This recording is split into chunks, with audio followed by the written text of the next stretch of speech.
Sir சனிப்பயிற்சி பலன் தான் நம்ம ஏற்கனவே பார்த்துட்டோமே சார். ஆமாம் பார்த்துட்டோம். இருந்தாலும் இந்த சனிப்பயிற்சியில் இந்த சனிப்பயிற்சியிலேருந்து தப்பிக்கிறதுக்கு என்ன பரிகாரம் பண்ணணுங்கிறத இப்போ பார்த்துட்டானம்னு பேர். மரியாதை செய்ததாய் பெருமைப்படுகிறேன். உண்மையிலே சனிக்கு என்ன பிடிக்கும்னா, வெல்வோம் அதை இந்த உலகத்துக்கு சொல்வோம் என தயாராகி கொண்டிருக்கும் துலாம் ராசி அன்பர்களே, இந்த சனிப்பயிற்சி பலன்களில் மிகுந்த யோகத்தை கிடைக்க போகிற ராசியில் உங்களுக்கு வேலை செய்கிற இடத்துல நீங்கள் முக்கியத்துவமான விஷயங்கள் நடக்க போகுது. துலாம் ராசிக்கு அதிபதி சுக்கிர பகவானுங்க. துளராசிக்காரங்க வந்து பார்த்திங்கன்னா எப்பயுமே அவங்களுக்கு ஒரு லக்ஸூரியஸான வாழ்க்கை வாழணும்னு கொஞ்சம் ஆசையாக இருக்குங்க. துலாம் ராசிக்காரங்களே நிறைய பாருங்கள் கலைத்துறையில் இருக்கக்கூடியவங்களாக இருப்பாங்க. அவங்கள பொறுத்த வரைக்கும் எப்பயுமே நீட்டாக இருக்கணும்னு நினைப்பாங்க. நீட்டாக இருக்கிறது, நீட்டாக ட்ரெஸ் பண்ணிக்கிறது ரொம்பவே நல்லதுங்க.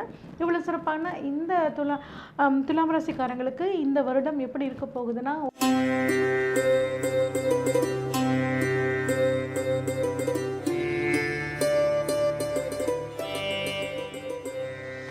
உலகெங்கிலும் இருக்கும் ஜோதிட யுகம் நேயர்கள் அனைவருக்கும் வணக்கம். நான் உங்கள் ராம்ஜி. துலாம் ராசிக்காரர்களுக்கெல்லாம் இந்த சனிப்பயிற்சி என்ன செய்ய போகிறது சார்? சனிப்பயிற்சி பலன் தான் நம்ம ஏற்கனவே பார்த்துட்டோமே சார். ஆமாம் பார்த்துட்டோம். இருந்தாலும் இந்த சனிப்பயிற்சியிலேருந்து தப்பிக்கிறதுக்கு என்ன பரிகாரம் பண்ணணுங்கிறத இப்போ பார்த்துட்டு வரோம். எல்லாத்துக்கும் சொல்யூஷன்ஸ் இருக்குது. நம்ம ஆன்மீக பரிகார சேனல் எடுத்துக்கோங்க, அல்லது நம்மளுடைய ஜோதிட யுகம் எடுத்துக்கோங்க. இதனுடைய நோக்கமே என்னென்னா, என்ன மருந்துங்கிறத உங்களுக்கு சொல்கிறது தான். இப்போ பொண்டாட்டி கூட சண்டை, என்ன மருந்து? சரண்டரிங், கால் விழுந்துருங்க. ஒன்றுத்துக்கு ஒரு மருந்து இருக்கா இல்லையா? அப்போது அந்த மாதிரி தான் இப்போ சனி பகவான் வந்து உங்களுக்கு 6ஆம் இடத்திற்கு வருகிறார். துலாம் ராசிக்காரர்களுக்கு என்ன பரிகாரம், என்ன செஞ்சால் சனிகிட்டேருந்து தப்பிக்கலாம்? உலகத்திலே இருக்கிற ஒரே உண்மை என்னென்னா, எல்லோரும் சொல்கிறத நானும் சொல்கிறேன், சனிகிட்டேருந்து தப்பிக்க யாராலையும் முடியாது. சனி பகவான் அவர் என்ன செய்கிறாரோ அதை செஞ்சுட்டு தான் போவார். வெல்வோம் அதை இந்த உலகத்துக்கு சொல்வோம் என தயாராகி கொண்டிருக்கும் துலாம் ராசி அன்பர்களே, இந்த சனிப்பயிற்சி பலன்களில் மிகுந்த யோகத்தை கிடைக்க போகிற ராசியில் உங்களுக்கும் ஒன்று தான். ஏன் இந்த மிகுந்த யோகம் அப்படின்னு சொல்கிறேன்னா, சனிப்பயிற்சி அப்போ கூடவே குரு பயிற்சியும் நடக்குது, ராகு கேது பயிற்சிகள் நடக்குது. இதில் நடக்க போகிற அற்புதமான விஷயங்கள் நிறைய இருக்குது. உங்கள் ராசிக்கு 6ஆம் இடத்தில் சனி பகவான் பயணிக்க போகிறார். அதோட தன்மை என்ன? அதாவது கொஞ்சம் 5 வருஷ காலமாகவே கொஞ்சம் ஏகப்பட்ட பிரச்சனைகள்ங்க. ஆனால் இது கடந்த ஒரு வருஷமாக இன்னும் கொஞ்சம் அதிகமான பிரச்சனையை சந்திச்சுட்டு இருப்பீங்க. ஆனால் இந்த 2025 சூப்பராக இருக்கக்கூடிய ராசிகளில் உங்களோட ராசியும் துலா ராசியும் ஒன்றுங்க. குரு பகவானை பொறுத்த வரைக்கும் உங்களுக்கு 8ஆம் இடத்துலேருந்து 9ஆம் இடமான பாகியஸ்தானத்துக்கு போகிறாருங்க. ரொம்பவே சூப்பர். ராகு பகவானை பொறுத்த வரைக்கும் 6ஆம் இடத்துலேருந்து 5ஆம் இடத்துக்கு போகிறாருங்க. கேது பகவானை பொறுத்த வரைக்கும் 12ஆம் இடத்துலேருந்து 11ஆம் இடத்துக்கு போகிறாருங்க. இது சூப்பரான அமைப்பு. சனி பகவானை பொறுத்த வரைக்கும் 5ஆம் இடத்துலேருந்து 6ஆம் இடத்துக்கு போகிறாருங்க. இதுவும் ஒரு நல்ல அமைப்பு தான். 2025 மார்ச் 29ஆம் தேதி அன்னைக்கு உங்கள் ராசிக்கு 5ஆம் இடத்தில் இருக்கிற சனி பகவான் 6ஆம் இடமான மீன ராசிக்கு பயிற்சி ஆகிறார். கும்பராசிலிருந்து மீன ராசிக்கு பயிற்சி ஆகிறார். இதனால் உங்களுக்கு பல நன்மைகள் ஏற்படுகின்ற ஒரு சிறப்பான அமைப்பாக இது இருக்க போகிறது. இது இங்கே எத்தனை நாள் இருக்க போகிறாருன்னா, 6ஆம் இடத்துல அப்படின்னு கேட்டால் 2025 மார்ச்லேருந்து 2028 பிப்ரவரி மாதம் வரை, பிப்ரவரி 23ஆம் தேதி வரை உங்களுக்கு 6ஆம் இடத்துல சனி இருக்க போகிறாரு. அதில் ஜூலை 27லேருந்து 2027 ஜூலைலேருந்து 2027 டிசம்பர் வரைக்கும் அவர் அதிசாரமாக 7ஆம் இடத்துக்கு வந்துட்டு மறுபடியும் பின்னோக்கி நகர்வார். ஸோ திருமண வயதில் இருப்பவர்களுக்கு உண்டான சக்ஸஸ் கிடைக்கிறதுக்கு உண்டான திருமண யோகம் நடக்கக்கூடிய நாட்களாக இந்த 2025லேருந்து 2027 வரைக்கும் நடக்கக்கூடிய வகையில் இருக்குது. அப்போது தன்னுடைய பலவீனம் என்பது கோபப்படுவது. அந்த பலவீனத்தை கண்ட்ரோல் பண்ணக்கூடிய சக்தியாகப்பட்ட அங்குசத்தை தன் கையிலே வைத்திருப்பவர் கடவுளாகிவிட்டார். யார் விநாயக பெருமான். அந்த பலவீனத்தை கண்ட்ரோல் பண்ண தெரியாத யானை வெளியே நின்று ₹1 என்ன பண்ணுது, என்னவோ பண்ணுது. நான் சொல்ல விரும்பல. ஆக மொத்தம் உங்களை பொறுத்த வரைக்கும் முக்கியமான கிரகங்கள் எல்லாமே ஓரளவுக்கு சாதகமாக இருக்கிறது சூப்பரான அமைப்புங்க. அப்போ இந்த வருடத்தை வந்து நம்ம 2ஆக பிரிக்கலாங்க. கிரக பயிற்சிகளுக்கு முன், கிரக பயிற்சிக்கு முன், அதாவது மே மாதத்துக்கு முன், மே மாதத்துக்கு பின். ஆனால் உங்கள் பலன் வந்து பார்த்திங்கன்னா ஒரு கலவையான பலனாக இருக்கும். இப்படி நம்ம பிரிக்கிறனால இதில் வந்து எப்படி இருக்கும், காமனாக எப்படி இருக்கும், கிரக பயிற்சிக்கு முன்னாடி பின்னாடி பொதுவாக எப்படி இருக்கும்னு பார்த்தோம்னா, அவங்களுக்கு வரக்கூடிய பிரச்சனைகள் எல்லாம் நீங்கள் உங்கள் மனசில் ஒரு பாரம், இனம் புரியாத ஒரு பாரம் அழுத்திட்டு இருந்துச்சு பார்த்தீங்களா, அந்த பாரம் வந்து பார்த்திங்கன்னா இப்போ உங்களுக்கு குறையுங்க. எல்லா பிரச்சனைகளும் உங்களுக்கு நீங்கக்கூடிய ஒரு அற்புதமான அமைப்பு. குடும்பத்தில் ஏதாவது பிரச்சனைகள் இருந்து பிரிஞ்சிருந்தீங்கன்னா அந்த குடும்பம் இப்போ ஒன்று சேர்கிறதுக்கான வாய்ப்புகள் ரொம்பவே நல்லா இருக்குங்க. வீடு வாங்க, வாகனங்கள் வாங்குறதுக்கு சூப்பராக இருக்கும். மீடியா துறையில் இருக்கிறவங்களுக்கு இருக்கிறவங்களுக்கெல்லாம் ஒரு அட்டகாசமான வாய்ப்புகள் இந்த சமயத்தில் கிடைக்குங்க. உங்களோட திறமையை வந்து பார்த்திங்கன்னா முழுமையாக நீங்கள் வெளிப்படுத்துவீங்க. வெளிநாட்டு பயணம் போகிறதுக்கும் க்ரீன் கார்டு வந்து நீங்கள் க்ரீன் கார்டுக்காக காத்துட்ருக்குறவங்க, சிட்டிசன்ஷிப்காக காத்துட்ருக்கவங்களுக்கு எல்லாத்துக்குமே இந்த வருடம் ரொம்பவே சூப்பராக இருக்குங்க. அதே மாதிரி கடன் தொல்லை ஏகப்பட்ட பிரச்சனை இருந்தவங்களுக்கு அந்த கடன் தொல்லை இந்த வருடம் நீங்கிறதுக்கான வாய்ப்புகள் ரொம்பவே சூப்பராக இருக்குது. எந்த ஒரு விஷயத்தையும் தைரியமாக தில்லாக ஹேண்டில் பண்ணக்கூடிய ஒரு தைரியம் உங்களுக்கு இந்த வருடம் வரப்போகுதுங்க. உங்களுக்கு அது தசாபுத்தி லக்ன அமைப்பு அதையும் பார்க்கணும். அப்போ வேலையில் இம்ப்ரூவ்மெண்ட் அப்படின்னு வந்தாச்சு. இப்போ 6ஆம் அதிபதி அது நீங்கள் முக்கியம், நல்லா கவனிங்க. 6க்குரிய குரு 9க்கு பயணிக்கிறார். 8ல் இருக்கும்போது தானே போன வருஷம்லாம் பல கஷ்டங்கள், கடன் வந்தது, கடன் அடைக்க முடியாமல் இருந்தது, நகை சம்மந்தப்பட்டது வச்சது, இந்த மாதிரி மாறி நடந்தது. இப்போ 9க்கு போகுது. அப்போ வேலையில் கொஞ்சம் இடமாற்றம் இருக்கும், தொலைதூரமாக செல்வீங்க, ஆக மொத்தம் வளர்ச்சி. பிஸ்னஸை பற்றி பேசுவோம்.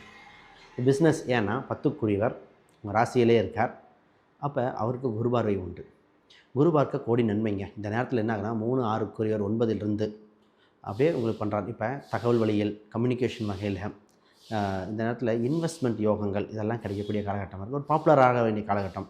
பிஸ்னஸில் நிறைய கூட்டு வரும். ஒரு தொழில் சம்மந்தப்பட்டதுக்கு அடுத்த படிநிலைக்கு டெவலப் ஆகக்கூடிய வாய்ப்புகள் உண்டு. ஆப்பர்ச்சுனிட்டிகள் நிறைய வரப்போகிறது. இப்போ நீங்கள் பண்ண வேண்டிய ஒரே ஒரு விஷயம் என்னென்னா, வெளியூர், வெளி மாநிலம் சில பயணங்கள் இருக்கும், அதை அக்செப்ட் பண்ணிக்கணும். ப்ராடக்ட் சம்மந்தம்னா வேற ஒரு சப்ளையர் கிடைப்பாங்க. அந்த பக்கம் சப்ளையர் கிடச்சி அதை வாங்கிட்டு வந்து இங்கே சேல்ஸ் பண்ணும்போது அந்த வாங்குறது விற்கிறதுலேயே ஒரு கணிசமான தொகை ஏற்பட போகிறது. ஸோ மொத்தமாக உங்களை அப்படியே டிரான்ஸ்ஃபார்ம் பண்ணக்கூடிய வாய்ப்புகள்லாம் இந்த டைமில் நடக்கும். கவலைப்பட வேண்டாம். கடன் உதவிகள் கிடைக்கும்னு சொன்னேன், கடல் கடந்த தொடர்புகள் ஏற்படும்னு சொன்னேன். இதெல்லாம் சாதகமான பலன்கள். சரி, எங்களுக்கு நெகட்டிவ் இல்லையா அப்படின்னு கேட்டால் உங்களுக்கு வந்து ஆல்மோஸ்ட் ஒரு 80% வரைக்கும் நல்லது தான் நடக்கும். அதனால் கவலைப்பட வேண்டாம். பட் எதிரிகளை நீங்கள் உருவாக்கிக்கிறதுக்கு உண்டான நேரம், you are building up your enemies. உங்களுடைய காமன் எதிரிகள் ஒன்று சேருவதற்கு வாய்ப்பு இருக்கிறதுனால யாருக்கிட்டையும் பகைமை உணர்வை அதிகமாக வளர்த்துக்காமல் பார்த்துக்கோங்க. அப்போ முயற்சி ஸ்தானத்தை குரு பார்க்குறது நீங்கள் பண்ணக்கூடிய முயற்சிகள் பலிதமாகும். இது நாள் வரைக்கும் பண்ண முயற்சி எல்லாம் பாதியோடு போய் நிற்குதுங்க, கை கட்டுறது வாய் கட்டுற மாதிரி ஒரு சூழ்நிலை இல்லைங்க, தட்டி தட்டி போகுதுன்னு கவலைப்பட்டுட்டு இருந்தேன் இந்த துளாராசிக்காரங்களுக்கு இப்போ உங்களுக்கு எல்லா விதமான நன்மைகளும் கிடைக்க போகுதுங்க. தைரியம், தன்னம்பிக்கை அதிகரிக்கும். கம்யூனிகேஷன் ஃபீல்டில், ஐடி ஃபீல்டில் இருக்கவங்களுக்குலாம் ரொம்பவே சாதகமாக இருக்கும். எழுத்தாளர்கள், பத்திரிகையாளர்களாக இருந்தால் அவங்களுக்கு வந்து ரொம்ப அருமையான காலகட்டமாக இந்த காலகட்டம் இருக்குங்க. யார் நோயாளி? என் தப்பு என்னன்னு எனக்கு தெரிஞ்சு போச்சுன்னா இன்னையிலேருந்து நான் ஆரோக்கிய சார், அவ்வளோதான். நான் நோயாளி கிடையாது. தாம் பண்ணுறது தப்புன்னே சில பேர் இருக்கான். தாம் பண்ணுறது தப்புன்னு தெரிஞ்சு ஒத்துக்காமையே சுற்றுறவன் சில பேர் இருக்கான். இவனெல்லாம் இறைவனே வந்தாலும் எழுப்ப முடியாது. ஆமாம் சார், எல்லாம் எனக்கும் தெரியும் சார், நான் பண்ணுறதெல்லாம் தப்பு தான், அதுக்காக இருந்துட முடியுமா, ஒத்துக்க முடியுமா? நம்மெல்லாம் ஆண் நெடில், அவங்க பெண் குரில் அப்படிங்கிறது. டேய், ஒன்னெல்லாம் திருத்த சனி பகவான் தானே கரெக்டு. ஸோ அப்போ 6ஆம் இடத்துல வரக்கூடிய சனி பகவான் சத்ரு சம்ஹாரத்தை உங்களுக்கு உண்டு தருக. இப்போ வயதானவங்களாக இருந்தால் கால்கள் சம்மந்தப்பட்டது கவனிக்கணும். ஏன்னா சனி 12ஆம் இடத்தை பார்க்குதா. இப்போ வியாதிகள் சம்மந்தப்பட்ட ஸ்தானத்தை கொஞ்சம் பார்க்க வேண்டியது இருக்குது. அதுக்குண்டான பரிகாரங்கள் என்னென்னு பார்த்து லக்ன தசாபத்தி ரீதியாக பார்க்கணும். இப்போ உங்களுக்கு இருக்கிறத இன்னும் தொல்லைகள் விலக, நல்லது அதிகப்படுத்த என்னென்ன பண்ணணும் அப்படின்னு பேசிடுவோம். ரைட். இப்போ என்ன கடவுள் வழிபாடு பண்ணால் எனக்கு நல்லாயிருக்கும், என்ன வளர்ச்சி அடையும் அப்படின்னு பார்க்குறது. பொதுவாக உங்களுக்கு உண்டான கடவுள் பார்த்திங்கன்னா, இப்போ நீங்கள் நரசிம்மர் சம்மந்தப்பட்ட கோயில், ஏதோ ஒரு நரசிம்மர், லட்சுமி நரசிம்மராக இருக்கலாம், யோக நரசிம்மராக இருக்கலாம், நரசிம்மர் சம்மந்தப்பட்ட வழிபாடுகள் செய்ய செய்ய வளர்ச்சி அடைவீர்கள். மொதல் பாயிண்ட். 2வது மாரியம்மன் வழிபாடுங்க. அப்பப்போ மாரியம்மன் கோயில் இல்லை காளியம்மன், பொதுவாக மாரியம்மன் வந்துட்டால் பெட்டராக இருக்கும். ஏன்னா சந்திரனுக்கு மலை கிரகம், சுக்கிரன் வீட்டில் இருக்குது, அதை குரு பார்க்குது. இப்போ மழை பொழியும் காலங்களில் யோகம்னு அர்த்தம். அப்போ மாரியம்மன் தான் உங்களுக்கு யோகத்தை கொடுக்க போகிறாரு. மாரியம்மன் சம்மந்தப்பட்ட கோயிலுக்கு அடிக்கடி சென்று வாருங்கள். அதுக்கான கும்பாபிஷேகம் நடந்தால் போயிட்டு வாங்க, ரொம்ப சிறப்பாக இருக்கும். இப்போ உங்களுக்கு என்னென்னா 10ஆம் அதிபதி இருந்த குரு பார்க்கறனால சங்கங்கள், பதவிகள், ஏதோ ஒரு போஸ்டிங் கிடைக்கும். குலதெய்வ கோயிலில் பதவிகள் கிடைக்கும். அதில் ஒரு சங்க நிர்வாகிகள் கமிட்டி மெம்பராக வருவீங்க. அப்போ பதவி யோகம் இருக்குது. அது ஒரு பொதுத்துறை பணியை மாதிரி இருக்கும். வருமானம் இருக்கோ இல்லையோ ஒரு கௌரவ பதவியாக இருக்கும். அதுக்கு மொத்தம் வாழ்த்துக்கள். இப்போ என்னென்ன எண்கள் பயன்படுத்தினா இந்த வருஷத்தில் நல்லாயிருக்கும்னா 6ஆம் நம்பர், அப்புறம் நீங்கள் பயன்படுத்த வேண்டியது 8ஆம் நம்பர், அப்புறம் 5ஆம் நம்பர். இதெல்லாம் கொஞ்சம் வளர்ச்சியை கொடுக்கும். அப்பப்போ 8 விட 9 பயன்படுத்திக்கங்க. பொருளாதார ரீதியாக நல்லாயிருக்கும். இரவு நேர தூரதர பயணத்தை முடிஞ்ச வரைக்கும் தவிர்த்துக்கிறது நல்லதுங்க. அடுத்து 3ஆம் இடத்தை உங்களுக்கு குருவும் சனியும் பார்க்குறாருங்க. அதனால் நீங்கள் பண்ணக்கூடிய முயற்சிகள் எல்லாம் பலிதமாகுங்க. சோஷியல் மீடியாவில் உங்களுக்கு நன்மையும் கிடைக்குங்க. அதே சோஷியல் மீடியாவிலையும் உங்களுக்கு சில பிரச்சனைகளும் சந்திப்பீங்க. அதனால் சோஷியல் மீடியாவில் சொல்லக்கூடிய கருத்துக்கள், நீங்கள் பதிவு செய்ய கருத்துக்கள் வந்து பிரச்சனை இல்லாத கருத்துக்களாக இருந்தீங்க அப்படின்னா ரொம்பவே உங்களுக்கு சோஷியல் மீடியாவில் பேர் புகழ் எல்லாம் கிடைக்கிறதுக்கான வாய்ப்புகள் ரொம்பவே சூப்பராக இருக்குங்க. கேது பகவானை பொறுத்த வரைக்கும் 11ஆம் இடமான லாபஸ்தானத்தில் இருக்காருங்க. ஆன்மீக துறையில் இருக்கிறவங்களுக்கெல்லாம் ரொம்ப அட்டகாசமான சூழ்நிலை, பணவரவு நல்லா இருக்கும். மூத்த சகோதரர்களுக்கும் உங்களுக்கும் இருந்து வந்த பிரச்சனைகள் நீங்குங்க. நீங்கள் 2 பேரும் சேர்ந்து ஒரு தடவை பிள்ளையார்பட்டி கோயிலுக்கு போயிட்டு வர்றது ரொம்பவே நல்லது. இன்னும் இந்த வருடத்தை நீங்கள் சூப்பராக மாற்றிக்கணுன்னா சைனகோள பெருமாள் வழிபாடு பண்ணுறதும், சமயபுரம் மாரியம்மன் வழிபாடு பண்ணுறதும், உளுந்து தானம் பண்ணுறதும், அதுவும் குறிப்பாக வேறு மொழி பேசுகிறவங்களுக்கு உங்களால் முடிஞ்ச உதவி பண்ணுறதும் இந்த வருஷத்தை அற்புதமான வருஷமாக உங்களுக்கு மாற்றி கொடுக்கும். நல்லா புரிஞ்சுங்க. தன் மனதை ஜெயித்தவர்கள் இதைத்தான் இஸ்லாத்துலேயும் சொல்கிறாங்க, இதைத்தான் கிறிஸ்டியானிட்டிலையும் சொல்கிறாங்க, இதைத்தான் ஹிந்துயிசம்லேயும் சொல்கிறாங்க. எல்லாமே சொல்கிறது என்ன? மனதை ஒருமுகப்படுத்துங்கள், தம் மனது தான் இறைவன். இந்த மனதை ஒருமுகப்படுத்த சனி பகவான் சொல்லி தருவார். என்ன சொல்லி தர போகிறார்? 6ஆம் இடத்திலே வரக்கூடிய சனி பகவான் ஒரு இரும்பு சட்டியில் நல்லெண்ணெய் ஊற்றி உங்கள் முகம் பார்க்கணும். அந்த இரும்பு சட்டியும் நல்லெண்ணெயும் நீங்கள் மடப்பள்ளிக்கு தானம் பண்ணிடணும். தான் உங்களுக்கான பரிகாரம். ஏழைகள், மாற்றுத்திறனாளிகள், முக்கியமாக கால் முடியாதவங்க, யாரு கால் முடியாதவங்க, இவர்களுக்கு நீங்கள் கைங்கரியம் செய்ய வேண்டும். என்ன செய்ய வேண்டும்? முடிஞ்சால் சக்கரை வண்டி வாங்கி கொடுங்க. இல்லை அவ்வளோ பெரிய ஆள் நான் கிடையாது, சக்கரை வண்டி வாங்கி கொடுக்குற அளவுக்குலாம் எனக்கு பணம் கிடையாது. சரி, ஓகே, சந்தோஷம். அவங்களுக்கு இந்த ஸ்டிக் மாதிரி கொடுப்பாங்கல்ல, அதாவது வாங்கி கொடுங்க. சரி, எதை பண்ணாலும் மனிதர்களுக்கு உதவி செய்வதாக செய்யுங்கள். என் பெருமைக்கு சொல்லிக்கொள்ளவில்லை என் நண்பர்களே. இதுவரை 318 ஆதரவற்ற உடல்களை அடக்கம் செய்திருக்கிறேன். அவர்களெல்லாம் நான் மரித்தவர்கள் என்று கருதவில்லை, மரியாதை செய்ததாய் பெருமைப்படுகிறேன். உண்மையிலேயே சனிக்கு என்ன பிடிக்கும்னா, நீங்கள் அன்னதானம் பண்ணீங்கன்னா ரொம்ப பிடிக்கும். உண்மையிலேயே நீங்கள் சனிக்கு எந்த ரொம்ப பிடிக்கும்னா, ஆதரவற்றவர்களுக்கு ஹெல்ப்பாக இருந்தீங்கன்னா சனிக்கு ரொம்ப பிடிக்கும். இந்த துலாம் ராசியில் பிறந்தவாளுக்கு ஆல்மோஸ்ட் 80 to 90% நல்லா இருந்தாலும் சில 10% 20% சங்கடம் இருக்குதுன்னு சொன்னேன்.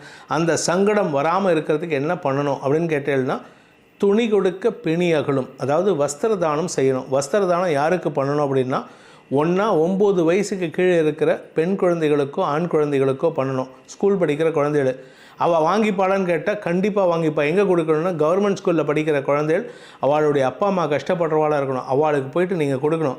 அதையும் நீங்கள் கொடுக்கும்போது எப்படி கொடுக்கணும்னா, நான் இது தானம் கொடுக்குறேன், எனக்கு வியாதி போகணும் அப்படி கொடுக்கக்கூடாது. என்னோடய குழந்தைக்கு நான் வாங்கி கொடுக்குறேன்.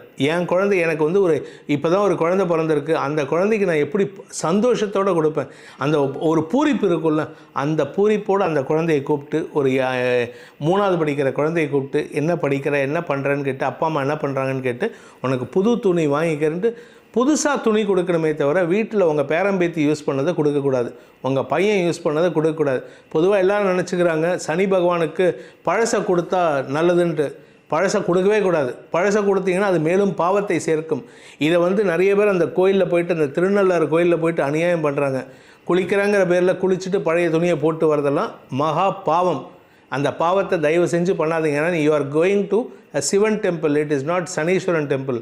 அந்த தர்பாரண்யேஸ்வரர்னு சொல்லக்கூடிய சிவன் கோயிலுக்கு போகிறீங்க, அங்கே போயிட்டு பழைய துணியை விட்டுட்டு வர்றது மிகப்பெரிய பாவம். அடுத்த ஜென்மாவுக்கு அந்த பாவத்தை நீங்கள் கேரி பண்ணுறீங்க, இந்த ஜென்மாவையும் சேர்த்து. அதனால் அந்த மாதிரி தப்பு பண்ணாதீங்க. புதிய துணியை தானம் கொடுப்பது மட்டுமே சிறந்த தானமாக இருக்கும். அதுதான் வஸ்திர தானம். உடல் உதவிகள் செய்ய வேண்டும். குழந்தைங்களுக்கு படிப்பு சொல்லித்தரணும், அவங்களுக்கு எந்த விதமான எதிர்பார்ப்பும் இல்லாமல் சொல்லித்தர வேண்டும். யாராவது உடம்பு சரியில்லையா அவங்கள கைத்தாங்களா ஹாஸ்பிட்டல் கூட்டு, இதெல்லாம் பண்ணுறதுங்கிறது வந்து கொஞ்சம் மனசு பெருசாக இருக்கணும். முயற்சி பண்ணுங்கள், துலாம் ராசிக்காரங்களுக்கு நல்லது நடக்கும் என்பதை சொல்லி, அந்த சர்வேஸ்வரனின் பரிபூர்ண கிருபா கடாட்சம் உங்களுக்கு கிடைக்க வேண்டும் எனும் அடியேனின் பிரார்த்தனையை சமர்ப்பித்து உங்கள் அனைவருக்கும் நல்வாழ்த்துக்களை தெரிவித்துக் கொண்டு உங்களிடமிருந்து விடைபெறுவது உங்கள் வேத ஜோதிடர் பிரகாஷ் நரசிம்மனின் அன்பான வணக்கங்களுடன். நன்றி, வணக்கம்.